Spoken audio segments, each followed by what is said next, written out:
All right. How y'all doing?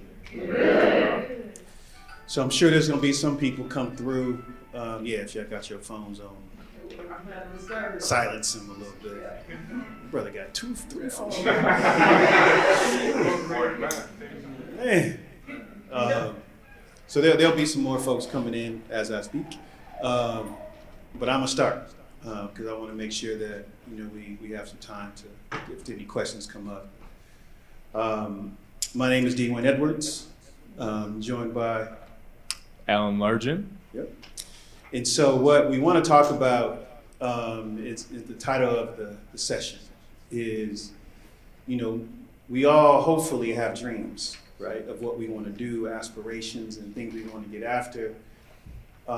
Sometimes those dreams don't become real the way you imagined them.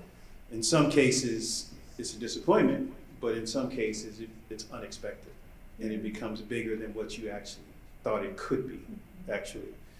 I learned that lesson. I won't say the hard way, but I learned that when I was young, because I didn't dream big enough. And sometimes that could happen. You can have thoughts, and your imagination is sometimes limited to what you see. But a dream, your eyes are closed, right? So you have no limits. It's black, right? And so there should be no limitations to what your sight can give you, or your thoughts can give you. And so what we want to share today is, I'll share the areas of where my dreams started one way, and they turned and became something different.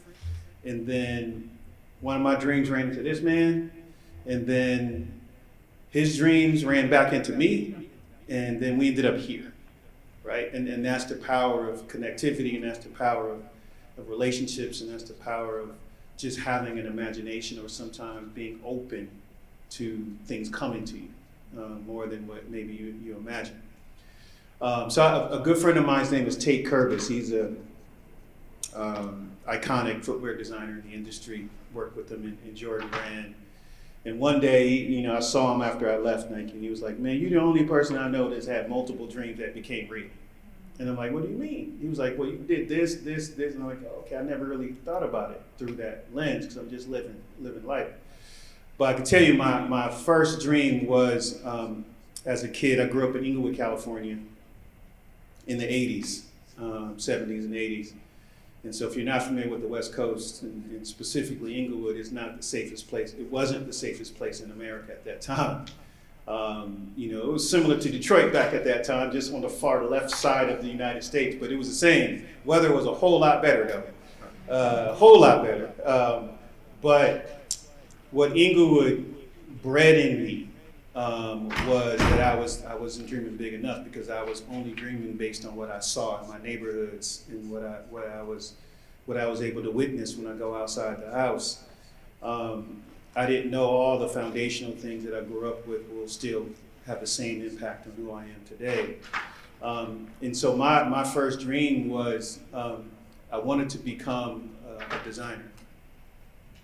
But before I had that vision, I was just an artist. I don't say just, but I was an artist. I didn't know the difference between design and art. There's differences between those two worlds, and I discovered them later on when design ran into art for me. But the part that will happen to you is you'll have a dream, and you might share it too soon. Yep. And the person you're sharing it with may not see is what you see, and they may not see what you should see.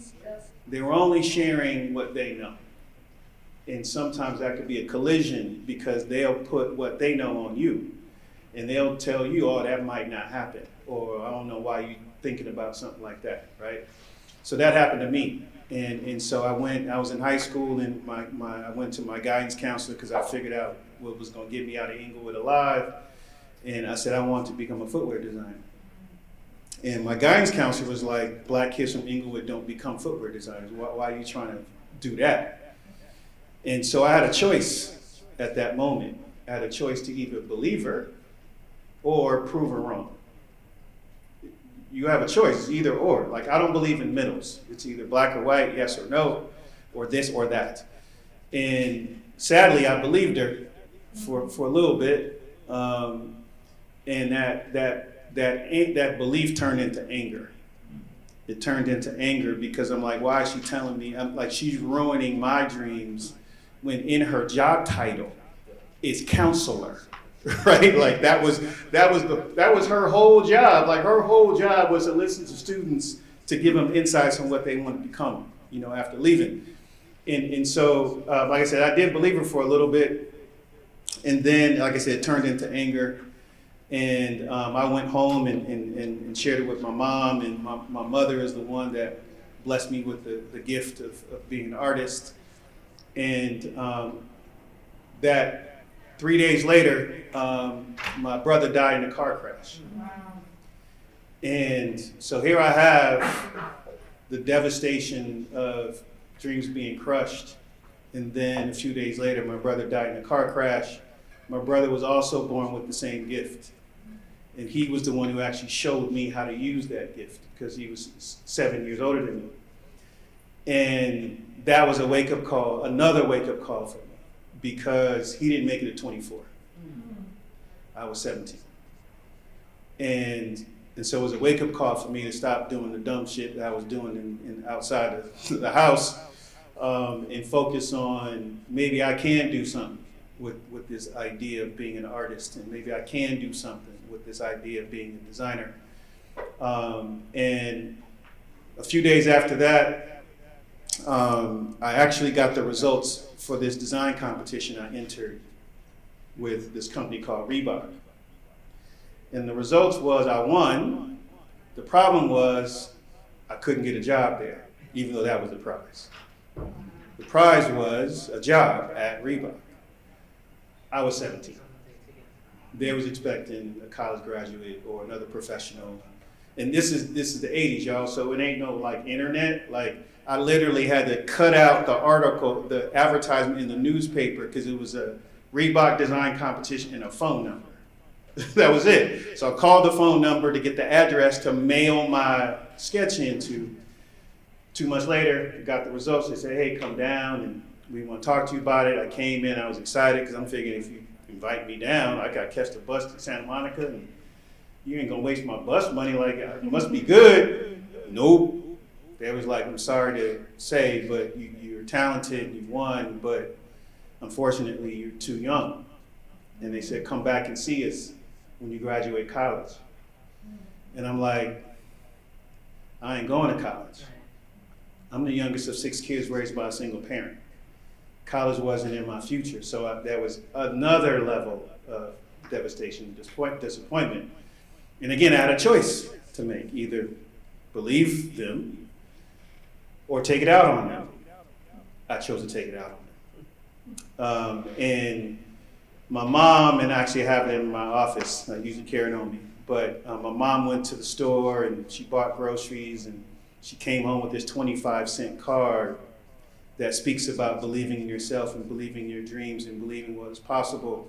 Because if you have the vision and the thought and you believe in yourself, anything you imagine could be possible. So I believed her. I believed my mom. And that day I was like, all right, I'm proving Miss Wilson Jefferson wrong. That was her name. I'm proving her wrong, putting her on my thank you wall. I'm putting Reebok on my thank you wall. And you all need thank you walls. Thank you wall is the people who told you you couldn't do something. Sometimes you need a reason to do something, right? It's not always because you want to do it. Sometimes you need a reason to do it, right? You guys watch the Olympics this year? You see the U.S. women's 4x4 relay? That shit was over after the first one, right? That was over, right? I guarantee you if there was a cheetah chasing them sisters, it would have been a whole different story, right? Sometimes you have to act like somebody's chasing you. Sometimes you have to act like there is no other outcome but success. Because you won't do it on your own sometimes. And so for me, I was like, all right, I'm gonna do that. My brother Michael passed. I'm like, all right, I'm gonna have the career he didn't get a chance to have. And so I owned that. I'm 17.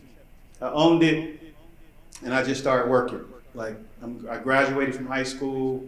I used to work at McDonald's. I quit McDonald's after high school, and I got a temp job at this footwear company called LA Gear. And there was no thing called Instagram back in the day, but there was a thing called Instagram for me at least, and it was these wooden suggestion boxes they had in every department at the company, and they had a little slot in there for ideas and suggestions. So every day I put a suggestion in that box, which was a sketch of what I thought LA Gear shoes should look like. I had nothing to lose, like, all right, whatever, I'm doing it anyway. And 6 months of doing that, one day I hear over the intercom doing it was a report to the president's office, and I'm like, damn, all right, I'm getting fired. And I'm a temp, like I ain't even a full-time employee. And so I walk, like that death walk to the principal's office. I go in and he asks like, hey, are you the person who's been doing this to my box? And I'm like, sorry, yes, I am that person. And he had all 180 of my sketches on his desk. And he said, what college did you graduate from? I said, Inglewood High School, 7 months ago. And he was like, wait, okay. So you mean you never went to school for this thing? I was like, nah, like this is how I was born. Like I just did it this way because I had no other pathway. And so he offered me a job at 19 years old. And my dream originally was to become a Nike footwear designer. That was the dream. But LA Gear worked out. They were the first one that came at me. And I'm still mad at everybody. So I got in the industry. I was at LA Gear for a few years. Got a chance to design shoes for Kareem Abdul-Jabbar and Karl Malone and Big Shaq when he was at LSU.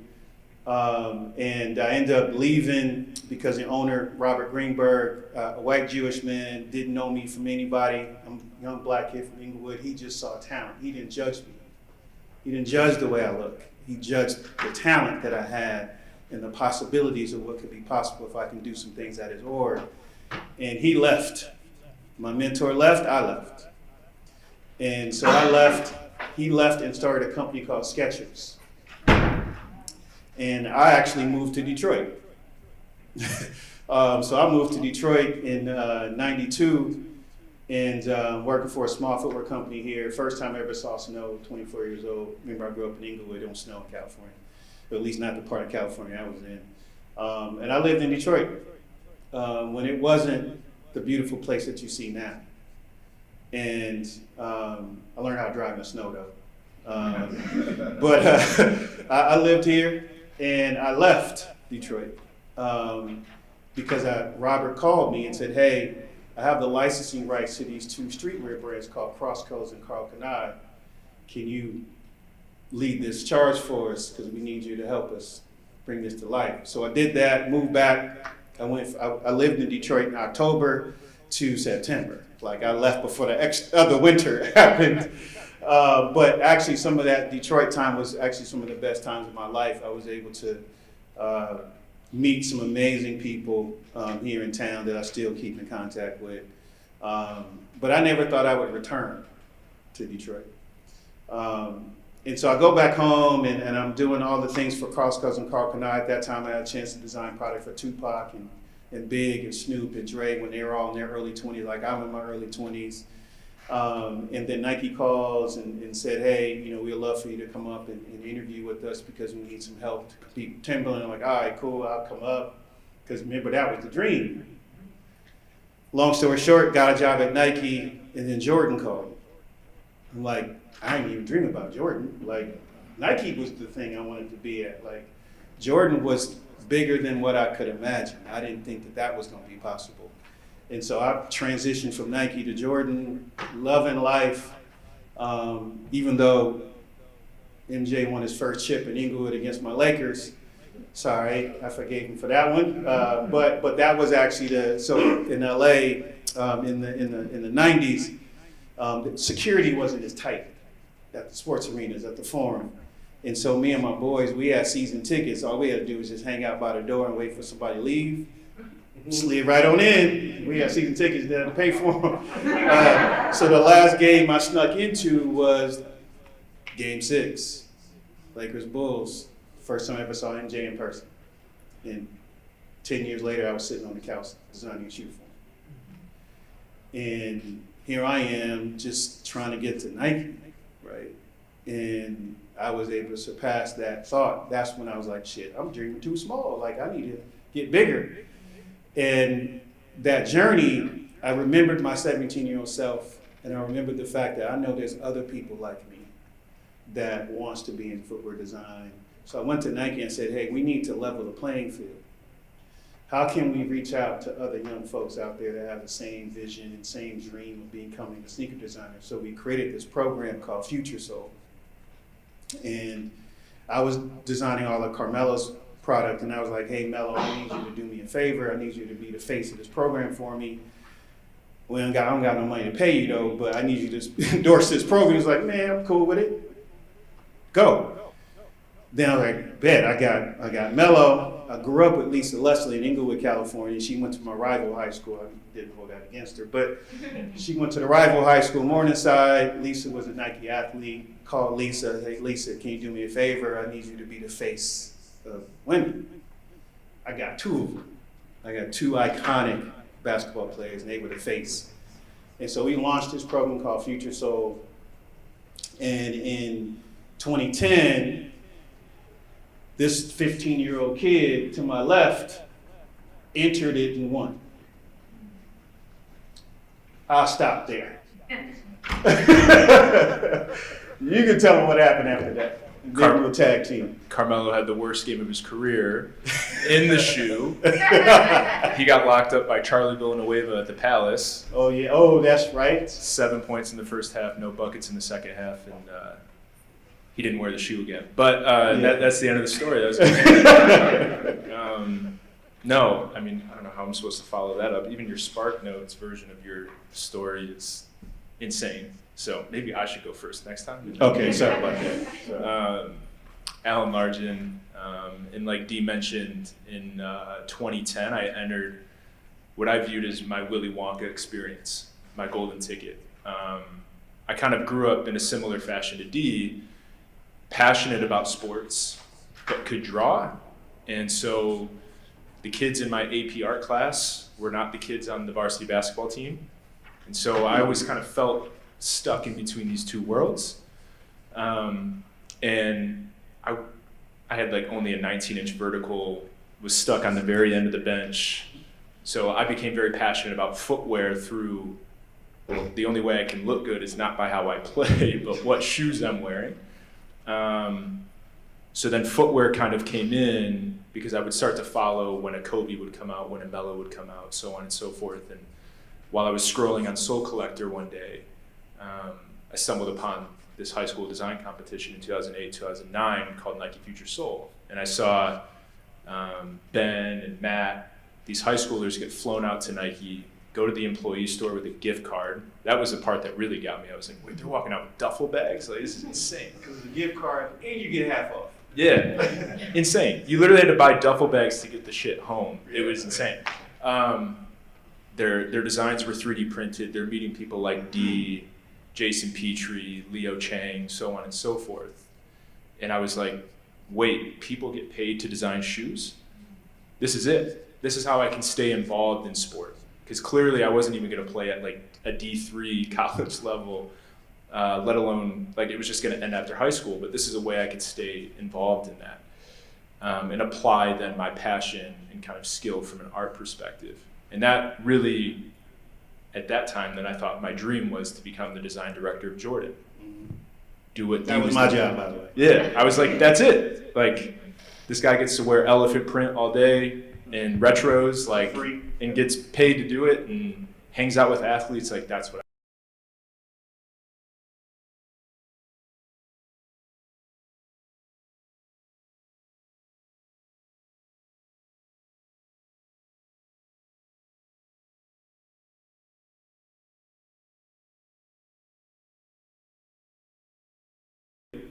you can get a 401k, health benefits, and a paycheck by doing this. Like, that's amazing. You're not going to be a starving artist. Let's do that. Let's pour everything into that. So then I had, permission from them to apply to a design school, to go out to Pencil, which you had started right around that time. So then the next summer. You skipped the other part in the middle where you went on a trip to Denver. Yeah. So then my winning design had to get presented to Mello. And so now Dee's teaching me how to present to a client. And so at 16, I'm sweating profusely in the Nuggets practice facility because I'm walking in, I'm like, wait, that's Ty Lawson and like Chauncey Billups and Nene, and like this is insane to me as a 16-year-old. And then Mello walks in, and Dee's like, yeah, so this is Alan, this is his design board, and he's gonna walk you through it. And this is kind of what you've done throughout like my process is just like lob it over to me and figure it out. Presented it to him, stuttered a little bit, did the whole thing, and he was like, yeah, this is cool with some tweaks. And then Dee was like, yeah, we have some tweaks already made. And then, we kind of took off from there. He wore the shoe. Syracuse wore it, his alma mater. And so at 15, 16, I had sent a design to retail. I had seen that process, iteration, client feedback. And I think that's the big thing in my journey is process. At that time, I thought I could only apply it to footwear. And that's all I wanted to apply it to. When I went to the College for Creative Studies here 2 years later, starting in 2012, my design professors were getting so frustrated with me because I was turning a vacuum into a footwear project. I was like, wait, a barber has clippings on the ground. Instead of sweeping it into sweeping it up, maybe they just had a vacuum in their shoe. They're like, Alan, you don't need to make everything a shoe project. But that's all I wanted to do was be a footwear designer because that's what I not only was passionate about, but I was like, that's what my skill set works at. That's what I can apply it to. And so throughout design school, I was lucky enough to intern at Under Armour in 2014, Adidas for 6 months the next year in 2015 in basketball, and that was a really exciting time in 2014. You think about everything that was happening with the brand. That might have been like 4 reorgs ago or 5 reorgs ago, so different regimes. And then the next summer came back to Nike for a summer internship because I really wanted to test which company was going to be the best for me. And what was so interesting at that moment was I was like, yeah, Nike is it. This is a little bit of a homecoming for me. This is where I want to be.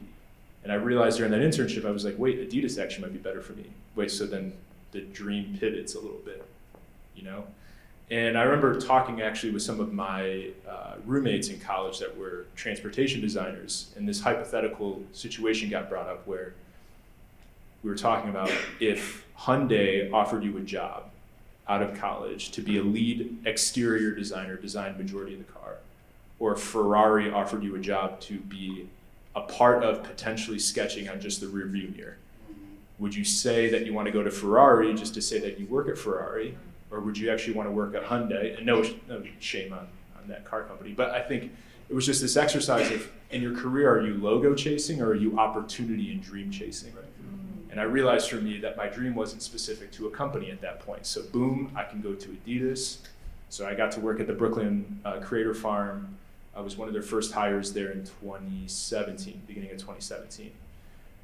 But then 6 months into that process, had a little bit of a postgraduate life crisis of like, shit, I don't think I want to do footwear, which I'm 3 internships in, a full-time job out in New York. I'm like, is this actually what I want to do? And so a couple phone calls to Dee, and then I remembered one of these pivotal moments when I was 15, he made me design a business card. So with pencil, for those of you that have gone through it, in the class, you have to have an email that actually makes sense. So I had an email before that was brightonballer36@gmail.com. That then quickly switched to Allen@allenlargin.com, which linked to my portfolio site, but just that preparation. But I had to design a business card. And he had to approve the design before we were done and send it to print. And I had on there, Allen Largin, footwear designer. And he goes, yeah, this looks great, just get rid of footwear. And I was like, at 15, I was like, Dee, what are you talking about? Like, I'm a footwear designer. And he goes, no, you're much more than that. You may not realize it yet, but you're much more than that. And I was like, dude, I'm gonna be the design director at Jordan. Like, okay, I'll go delete it, whatever, just to appease you. But then I remembered that moment specifically when we were on the phone in 2017 where I'm like, I don't think I want to do footwear anymore. What am I going to do? And you reminded me that I'm a designer. I can kind of do anything. I can apply this process of problem solving of iteration, of client presentations to almost anything, not even just design at this point. And then I was lucky enough to get in touch with the Gilbert family here in Detroit. So Dan Gilbert, founder of what was Rock Financial, Quicken Loans, Rocket Mortgage is now just Rocket Companies, 5 rebrands later. But also, has 80 to 100 companies throughout what we call the family of companies. So he founded and birthed StockX right outside of his office, where they were hand authenticating shoes like 8 years ago, right outside of his office. Owner of the Cleveland Cavaliers, so on and so forth, and real estate here in Detroit and Cleveland. One of my cousins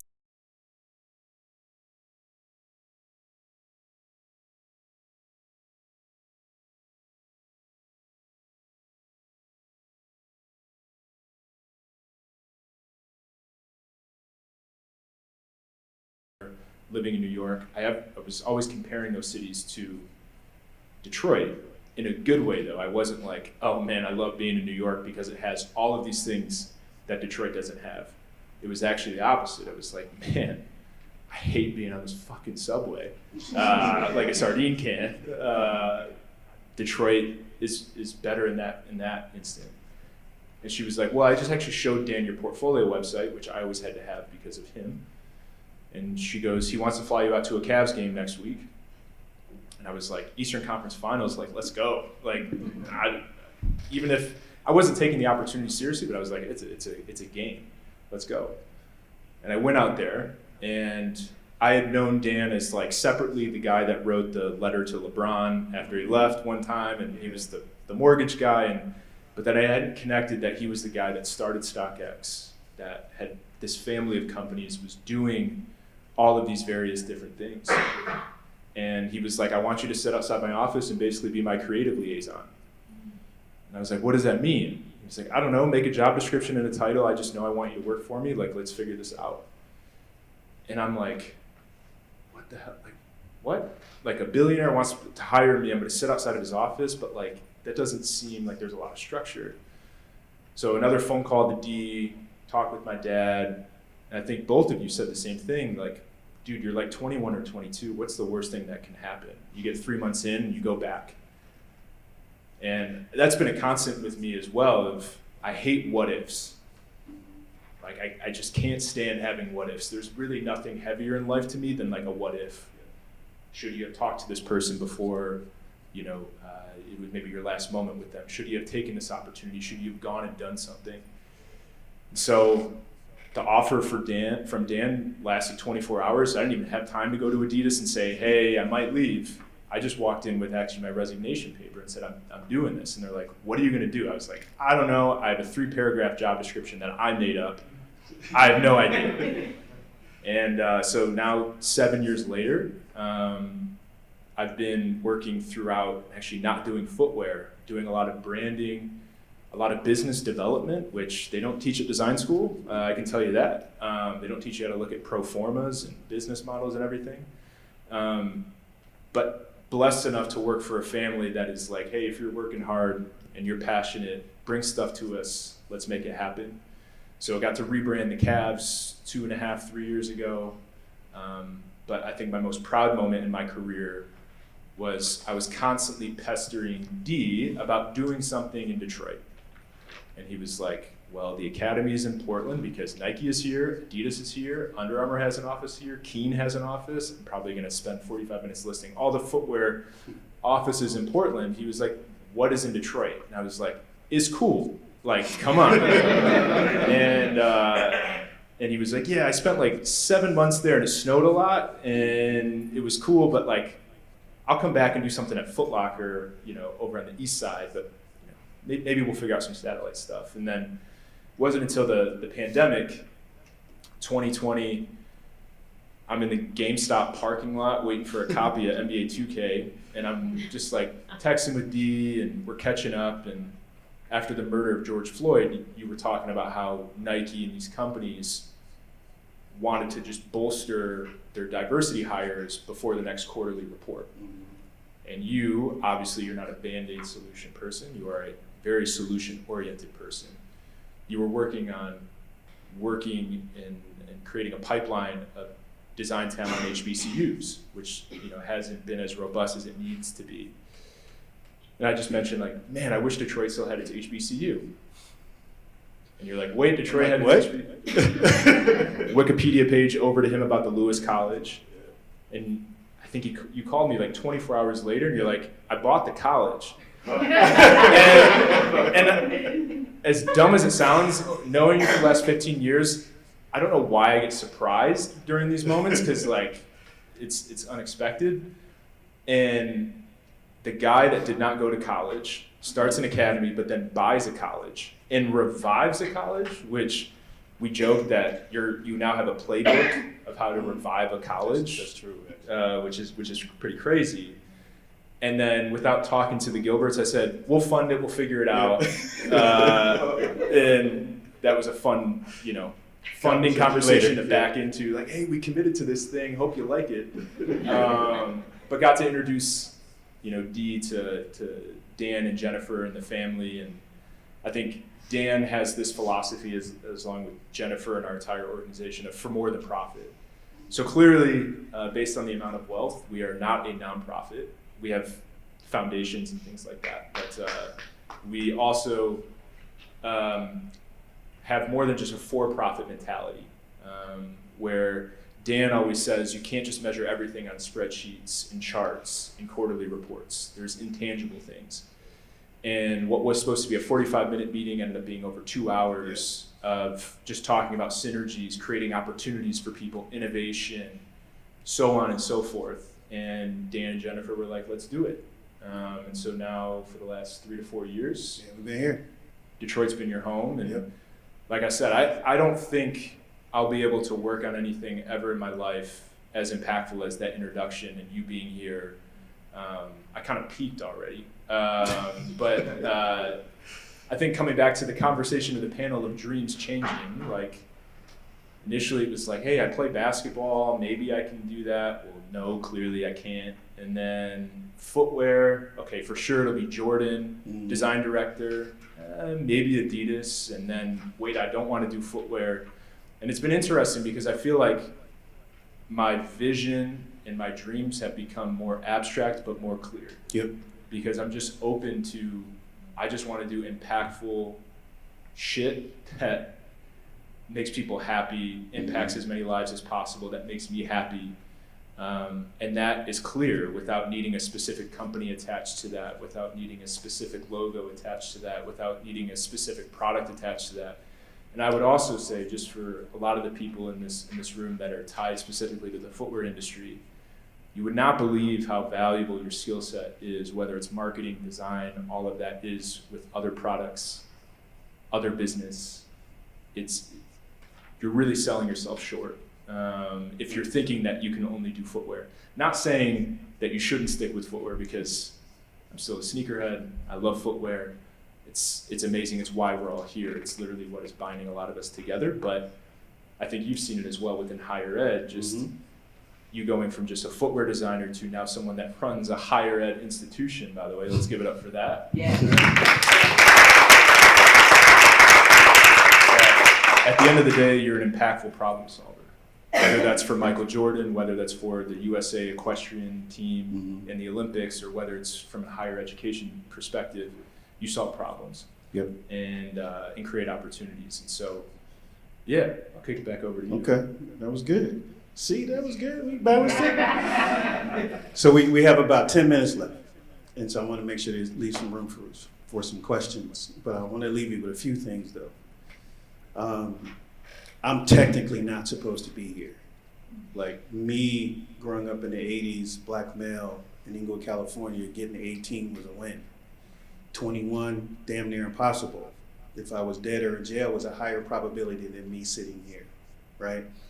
And so for me, it's really like, I thought that was my inevitable demise. Like, I thought that was how the story was going to end.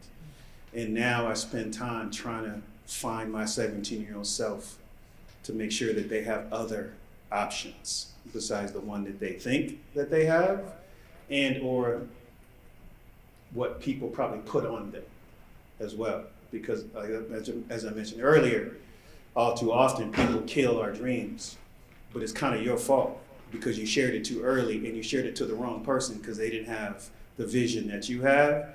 So keep the vision that you have and dream way bigger. Like if it makes sense to you right now, oh, it's too small. It's too small. If it seems doable right now, too small. You gotta go bigger than that. Because if you go bigger and you get halfway, you probably surpass the first thought that you actually had. But that is the part that holds us back often, all too often. And so a lot of what I share with our students is, y'all have the internet. I had the yellow pages. Some of the old people in the room know what the hell a yellow pages is, okay? If I can get this far with the yellow pages, you got everything at your disposal. And all we just needed is a vision